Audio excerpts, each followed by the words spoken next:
Austin, Texas, and we are here to benefit Carrot Tots of Austin, and also benefit yourselves by sharing some of our recipes with you today.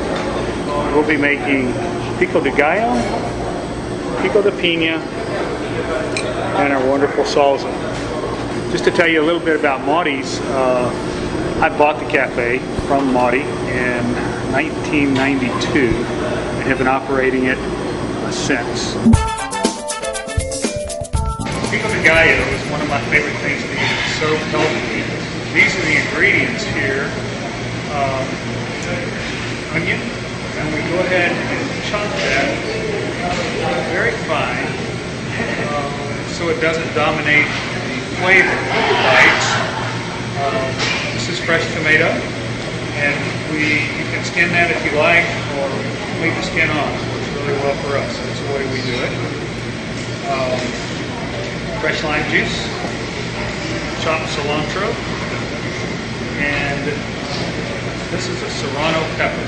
It's a little hotter than a jalapeno, so it's very important to cut very, very small, fine pieces of it. So again, the bite is not dominated with the flavor of the pepper. And then we use a little salt. I prefer to use kosher salt or an artisan salt because the flake is a little bigger and it doesn't burn a hole in your tongue. You get a single grain. So, once you have all these ingredients together, it's just simply a matter of mixing them together.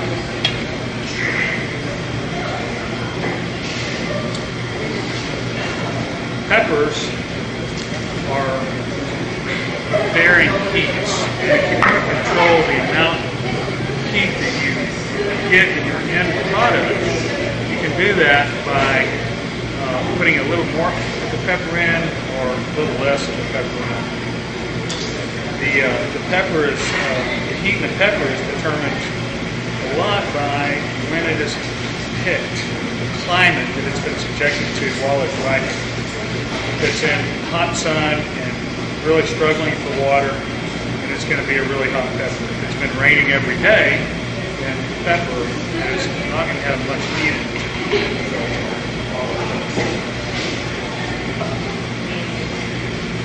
Go with it.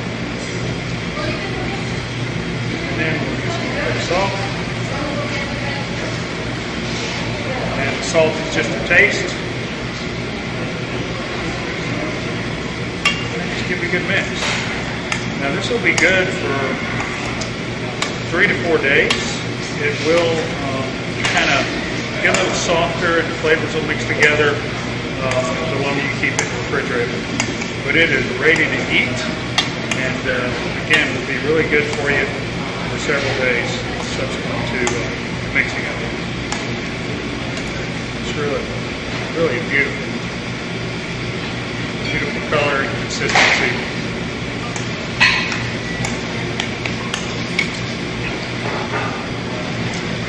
See how it turned out here. Pepper for breakfast.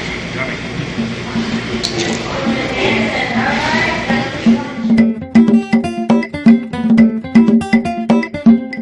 Next, we're going to make pico de piña, which is a wonderfully refreshing garnish that is used in Mexican food to garnish pork tacos, tacos al pastor. It can also be used as a pico de gallo, to eat with chips, and it's good with seafood. You can stuff fish with it. It's really nice and light and summery. These are our ingredients. The pineapple, and I suggest you use as ripe a pineapple as you can manage. I like to buy these things and let them sit around for about a week in the kitchen. Try to get a little direct sunlight on them, and you'll know when it's ready by the consistency of it. It'll get a little soft to the touch, and then if you smell the very stalk of it, you'll actually be able to smell the sweetness when it's ready to go.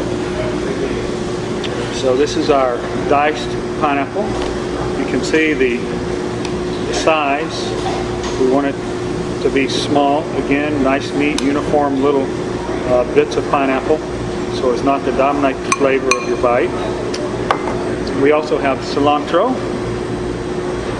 We'll use some fresh lime juice. We'll use some serrano pepper. Again, very small bits of these because the peppers are so hot. And this is kosher salt. Chili or bole.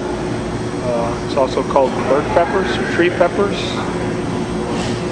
You'll want to cut these into very small bits.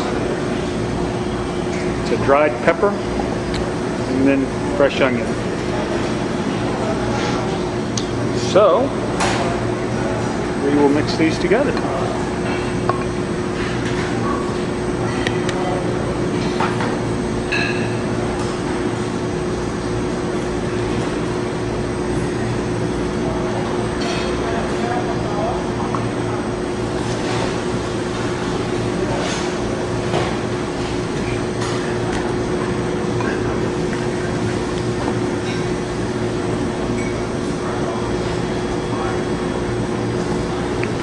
Salt will be to taste.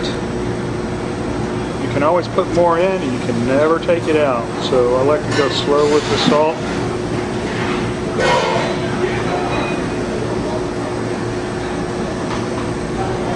Let's give it a good mix.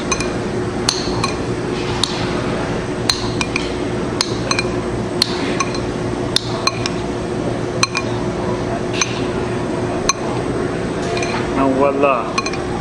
Pico de piña.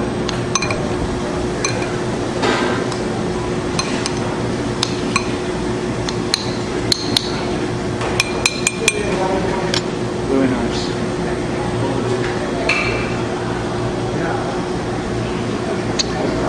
And now for the test. My favorite part of cooking, tasting.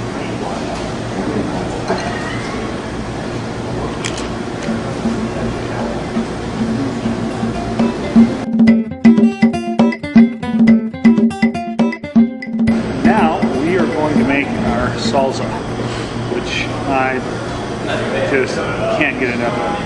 After 14 years of this business, I still eat this stuff 5 times a week. This is our ingredients for our salsa. Everything is fresh except our base for the salsa, which is canned tomatoes. You can use whole peeled tomatoes, or you can use diced tomatoes, which is what these are.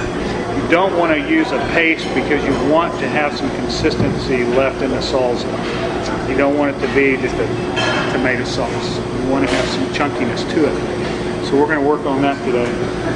We can make it in a blender. And what we will do is we will take our fresh chopped onions,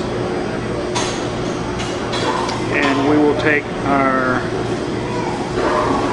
fresh garlic, 3 cloves of those, and we will combine those in the blender along with the juice from the tomatoes to get those things blended up together into a fine paste.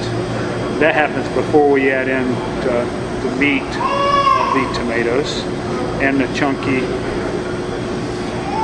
These are jalapenos that have been chopped. These are serranos to boost the heat a little bit. And then finally we'll use the salt. So,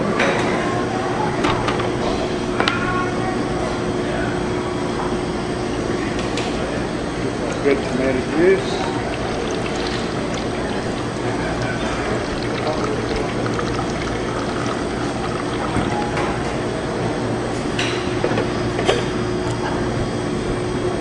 Garlic.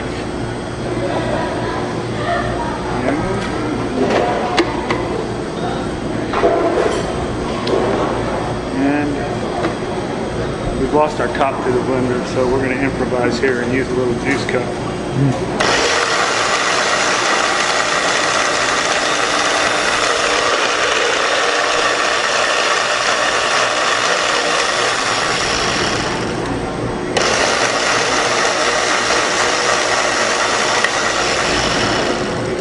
Okay.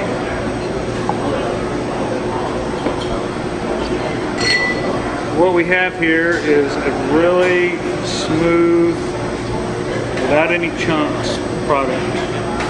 And this is our base. Now we will add the meat of the jalapenos, the meat of the serranos,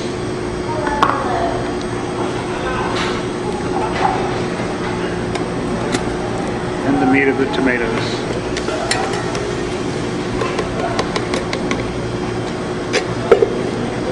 A pinch of salt.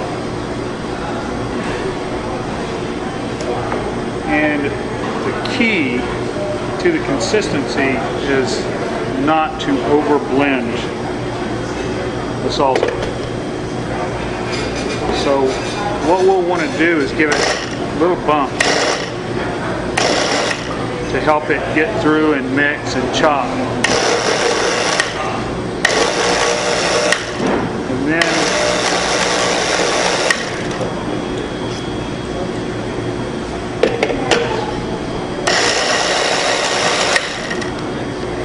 should be it. So our consistency comes out to be something that is not too stiff, not too liquidy, and will actually, I pile it up on a chip like that. I get more salsa on a chip than anybody else in town.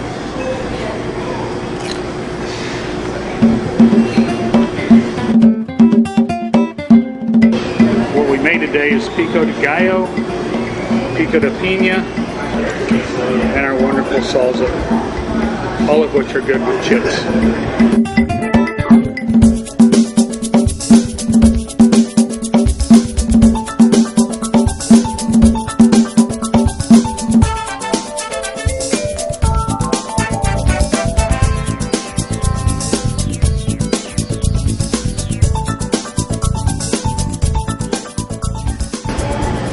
Well, thank you for viewing today. I want to introduce our corporate chef. This is Javier Mondragon. He's responsible for the food quality at Maudie's, did all the work in the preparation today and made my job really easy. Again, the proceeds will benefit Caritas of Austin. If you guys ever find yourself here in Austin, Texas, please come by at Maudie's Tex-Mex. We'd love to serve you.